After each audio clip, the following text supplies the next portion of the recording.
outro resort popular é Vila Caiçara, que além das lindas praias, oferece toda e qualquer atividade aquática que um viajante poderia desejar. Na ponta de Praia Grande fica o Forte de Itaipu. Criada em 1896 para proteger o Porto de Santos de navios inimigos, esta fortaleza ficou famosa por um encontro muito mais enigmático. Em 4 de novembro de 1957, duas sentinelas do forte viram uma luz circular e alaranjada descer pelo céu noturno. Os guardas sentiram uma onda forte de calor e as roupas deles pegaram fogo. Apesar de o Exército Brasileiro e a Força Aérea Americana terem realizado uma investigação conjunta, o incidente com o OVNI continua sem explicação. Após cruzar as montanhas, a rota segue para Santos, a maior cidade do litoral de São Paulo. Construída numa ilha, esta metrópole próspera já foi a principal porta de entrada de milhares de imigrantes que vinham para o Brasil em busca de trabalho nas fazendas e de uma vida melhor. Em 1546, um nobre português, Brás Cubas, fundou Santos por causa do porto natural, que agora é um dos maiores portos da América Latina. No século XIX, ele era conhecido como o Porto da Morte, por causa dos surtos de febre amarela pelos quais a cidade se tornou conhecida. Hoje, a febre amarela não é mais uma ameaça, e o Porto de Santos é a imagem da infraestrutura moderna e da eficiência, conseguindo despachar e receber 2 milhões de contêineres por ano. O Porto de Santos tem o maior trânsito de contêineres do Brasil, e o terminal internacional dele é responsável por receber 25% de todos os contêineres que chegam ao país e por enviar 32% dos que saem. Este navio será descarregado e recarregado em menos de 24 horas. Além disso, como a entrada do porto e o terminal são próximos, as embarcações podem voltar ao mar em ainda menos tempo. Mais de 2 milhões de contêineres passam pelo Porto de Santos todos os anos. Para as pessoas que moram nos bairros do leste da cidade, uma das melhores maneiras de ir ao centro é pegar a balsa. Não é possível fazer uma ponte aqui, pois a altura dela teria que permitir a passagem de navios enormes por baixo da estrutura. Num dia comum, a balsa transporta 25 mil veículos pelos 400 metros do rio. O centro histórico da cidade tem muitas construções antigas, e nenhuma delas é mais importante do que o Museu do Café. Durante muito tempo, o Brasil foi o maior produtor do grão no mundo, e entre 1922 e 1957, era aqui, na Bolsa do Café, que os barões do café se juntavam para determinar o preço da saca dos grãos. A Bolsa foi transformada em museu em 1998 e hoje visitantes têm acesso a uma bela coleção de fotografias e objetos que ilustram o papel essencial do café na formação do Brasil. Ao contrário de muitas cidades antigas, Santos tem uma catedral relativamente nova. A construção foi iniciada em 1909, mas nunca foi concluída, apesar de a igreja ter aberto as portas para os fiéis em 1924. Em estilo neogótico, a catedral tem um domo enorme sobre o transepto, e a entrada é vigiada pelas figuras de São Pedro e São Paulo. Estima-se que a catedral só será terminada daqui a 43 anos. Atualmente, Santos é um importante balneário de férias, com hotéis e apartamentos ao longo dos 5 quilômetros de orla. Na verdade, a cidade é famosa por ter o maior jardim à beira-mar do mundo, que consta inclusive no livro Guinness dos Recordes.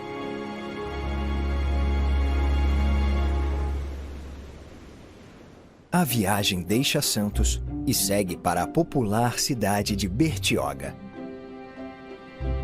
Este balneário, que inclui a praia Riviera de São Lourenço, é contornado pelo Parque Estadual Restinga de Bertioga, que pertence à Mata Atlântica.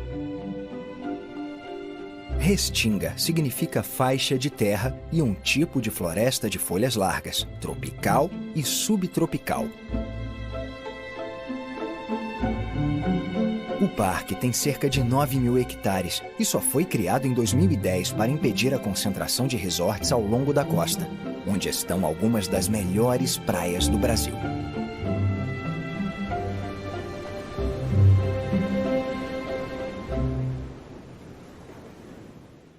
A 100 quilômetros ao longo da costa está o arquipélago de Ilhabela, ao largo do continente. Batizada oficialmente de Ilha de São Sebastião, Ilhabela tem pouco menos de 30.000 residentes permanentes. Mas é um destino tão popular que durante os meses de verão a população mais do que triplica. Um local propício para velejar, a cidade organiza várias regatas. Além disso, é um paraíso para mergulhadores, já que 50 navios naufragados cobrem o solo marinho que cerca a ilha. Com picos vulcânicos, lindas praias e florestas tropicais com mais de 360 cachoeiras, o nome Ilhabela parece apropriado para a região. Em 1985, a cidade foi eleita Patrimônio Nacional e, com algumas das ilhas que a cercam, foi incorporada a um parque estadual que abriga 800 tipos de aves, 180 espécies de anfíbios e 131 de mamíferos.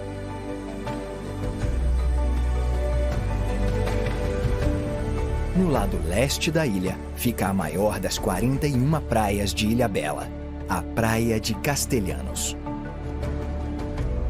Uma das praias mais reservadas e bonitas da região, ela só pode ser acessada por barco ou através de uma longa trilha pela floresta. Mas para os surfistas, o esforço vale a pena. As maiores ondas da ilha estão aqui.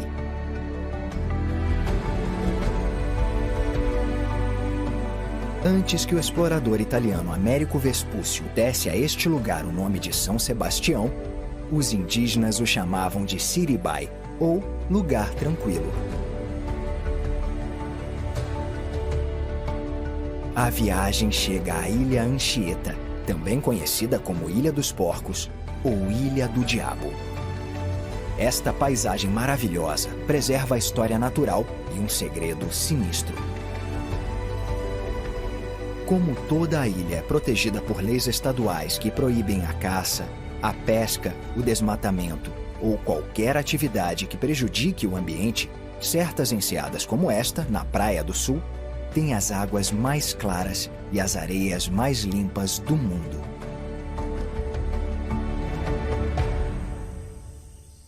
No entanto, em meio à beleza serena da ilha, existe um segredo obscuro. Foi aqui que, em 1952, ocorreu a pior rebelião da história do sistema penal brasileiro. Um grupo de prisioneiros bem organizado, que incluía alguns dos piores criminosos da América do Sul, matou o diretor e mais de uma dezena de guardas da prisão de Anchieta, antes de tomar armas e munições do depósito e fugir da ilha em barcos. Liderados por um assassino de 22 anos conhecido como Diabo Louro, 388 prisioneiros chegaram ao continente, aterrorizando as cidades vizinhas. A polícia e o exército brasileiros fizeram a maior busca já realizada na história do país. E no fim, quase todos os prisioneiros foram recapturados ou mortos. O número de mortos passou de 100. Pouco depois do incidente, a prisão e a ilha foram abandonadas. Nas praias em que os prisioneiros de Anchieta aportaram, hoje fica Ubatuba, uma linda península disposta sobre o cenário da Serra do Mar.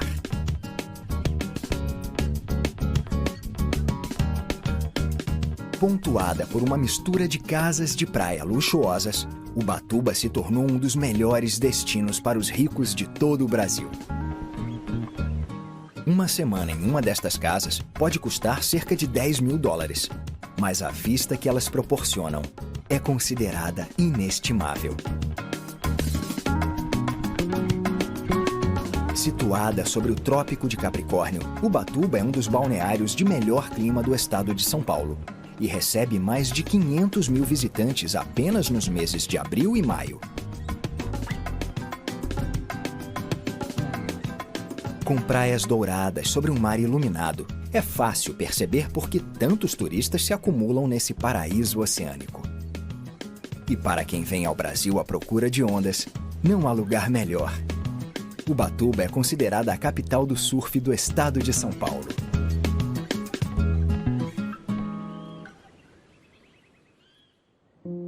A viagem se aproxima do destino final e atravessa a fronteira sul do Parque Nacional da Serra da Bocaina. O parque foi fundado em 1971 e abrange uma área de 104 mil hectares de Mata Atlântica Virgem entre os estados de São Paulo e Rio de Janeiro. Além de preservar várias plantas e animais ameaçados, a Serra da Bocaina também é fonte de água doce limpa para a maior parte da população que a cerca.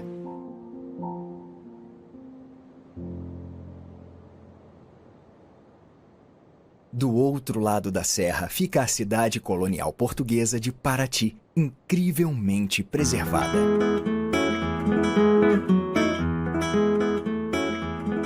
Localizado na região da Costa Verde, na Baía de Ilha Grande, o vilarejo foi fundado em 1667 e se situa nos limites sul e oeste do estado do Rio de Janeiro. Quando as maiores minas de ouro do mundo foram descobertas nas montanhas do Brasil em 1696, Paraty começou a servir como porto de exportação do metal precioso para o Rio de Janeiro e depois para Portugal. Por causa disso, a cidade se tornou um sucesso comercial e os vários moradores ricos dela construíram belas casas e igrejas. No entanto, os dias de glória de Paraty não duraram muito. Depois da década de 1720, o ouro começou a rarear e Paraty entrou em declínio. No século XIX, a economia local voltou a crescer com a explosão do café. Mas foi depois que o estado do Rio construiu uma estrada até a cidade, nos anos 1960, que a nova era do turismo começou. Por causa do lento declínio nos últimos 2 séculos, a maior parte da arquitetura colonial de Paraty foi mantida. Hoje, apenas visitantes a pé e de bicicleta podem passear pelas famosas ruas de pedra do centro histórico. Veículos motorizados só são permitidos às quartas-feiras e apenas para fazer entregas. Mas ainda é comum ver charretes circulando na cidade.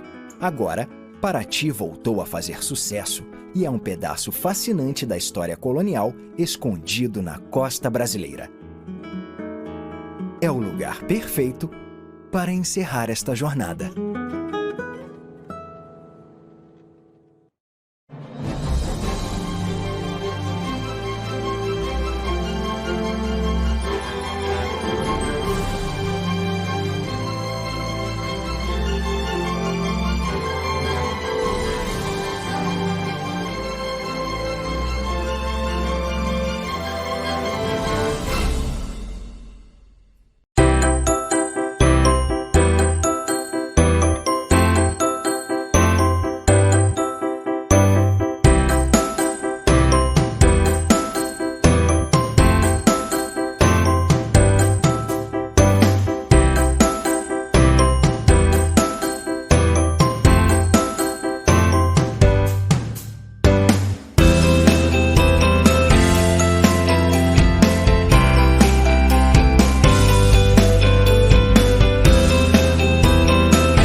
A viagem começa no Parque Nacional Vatnajökull, no Lago Öskjuvatn, um dos mais profundos da Islândia e que se formou numa antiga cratera vulcânica. O centro do Parque Nacional é dominado pela enorme calota de gelo Vatnajökull, que cobre montanhas e vulcões muito ativos. No extremo sul da calota de gelo fica Jökulsárlón, uma linda lagoa onde os icebergs boiam depois de se desprenderem da ponta das geleiras.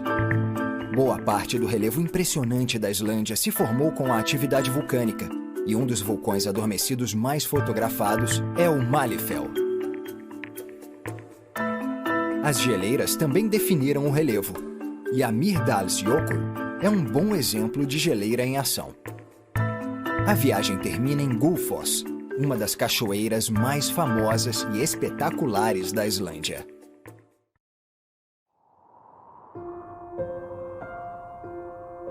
A viagem começa na parte norte do Parque Nacional Vatnajökull.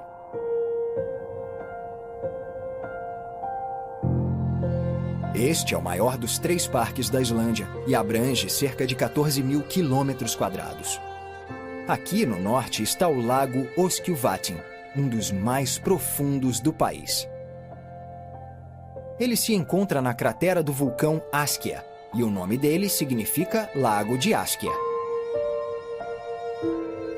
Como boa parte da Islândia, esta paisagem é jovem e ainda está se formando, pois a última erupção do vulcão foi em 1875. Na época, foi devastador para o país inteiro, pois causou uma onda imigratória. A atividade sísmica tem aumentado no nordeste da caldeira vulcânica, indicando uma possível erupção no futuro próximo.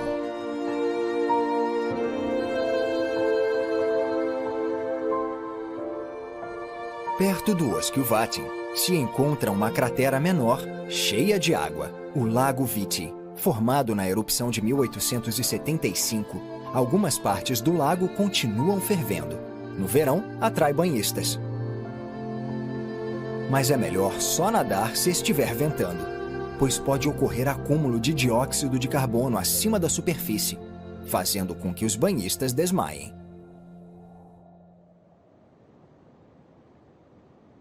O Parque Nacional Vatnajökull só foi fundado em 2008 e abrange cerca de 14% da Islândia. Esta é a beirada da maior geleira europeia fora do Ártico e o coração do Parque Nacional.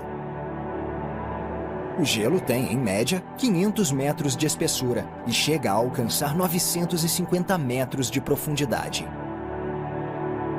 Este enorme manto de gelo esconde muitas montanhas, vales e planaltos.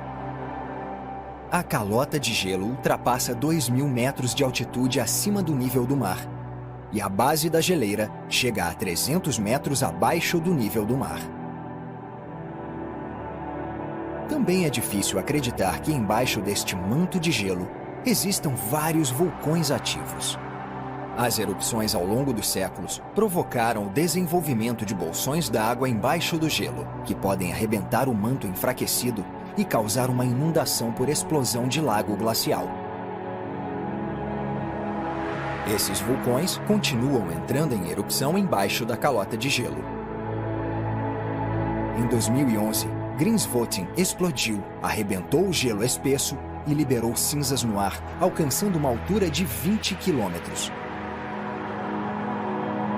O evento suspendeu o tráfego aéreo no nordeste da Europa durante 5 dias. A calota de gelo é repleta de geleiras que se formam com o peso crescente do gelo entre as montanhas. A pressão e a força da gravidade fazem o gelo se deslocar lentamente para baixo durante séculos. Esta é a geleira Breiðamerkurjökull, que termina numa pequena lagoa chamada Jökulsárlón. Os icebergs se desprendem da língua da geleira e boiam lentamente rumo à boca da lagoa até chegarem ao mar.